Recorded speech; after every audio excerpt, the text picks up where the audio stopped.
అప్పుడు ఈ ఆస్తి మొత్తం మనదే. మమ్మీ, మనం కోటీశ్వరులం అవుతాం మమ్మీ.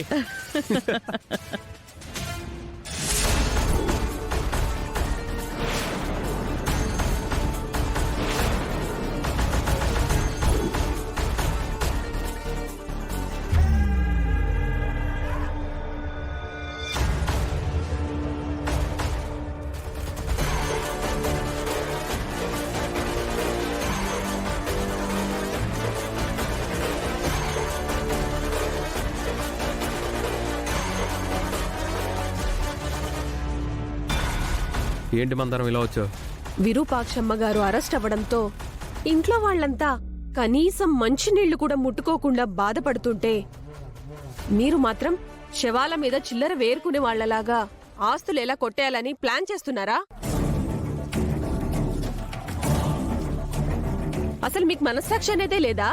ఏయ్ మందారం, నువ్వు అనవసరంగా వాయిస్ పెంచుకో. నిన్ను తుంచడం మాకు పెద్ద కష్టమైన పనేం కాదు.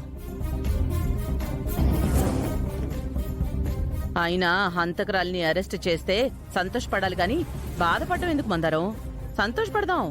విరూపాక్షమ్మ గారు హంతకురాలని మీరింకోసారి అనకండి. ఆవిడకి ఒకరిని చంపేంత ఆలోచనే ఉండింటే ఈ పాటికి మీరు చచ్చి కొన్నేళ్లై ఉండేది. ఏం కూసావే నిన్ను? దీపక్ బాబు ఆగండి. ఈ హత్య అమ్మగారు చేసుండరని అందరికీ తెలుసు, మీకు కూడా తెలుసు. తొందరలోనే అమ్మగారు బయటికి వస్తారు, చూస్తూ ఉండండి. న్యాయానికి ఎప్పుడు అన్యాయం జరగదు, మంచి పైనెప్పుడు చెడు గెలవదు. ఇంత మంచి కుటుంబంలో మీలాంటి వాళ్ళు ఎలా పుట్టారో నాకు అర్థం కావట్లేదు.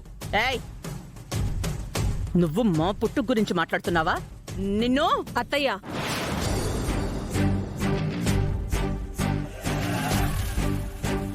తులసివనంలో గంజాయి మొక్కలాంటి వాళ్ళు మీరు. అందుకే ఎవరికి ఇవ్వాల్సిన విలువ వాళ్లకే ఇస్తున్నాను. మీరు జీవితంలో మారారు, మిమ్మల్ని మార్చాలనుకోవడం కూడా కరెక్ట్ కాదు. మీ సంగతి ఆ దేవుడే చూసుకుంటాడు.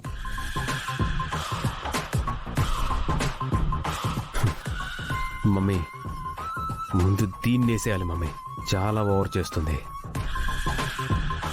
అవును దీపక్, అన్ని విషయాల్లోనూ ఇది మనకి మేకులా తయారయ్యింది. పీకి పారేయాలి.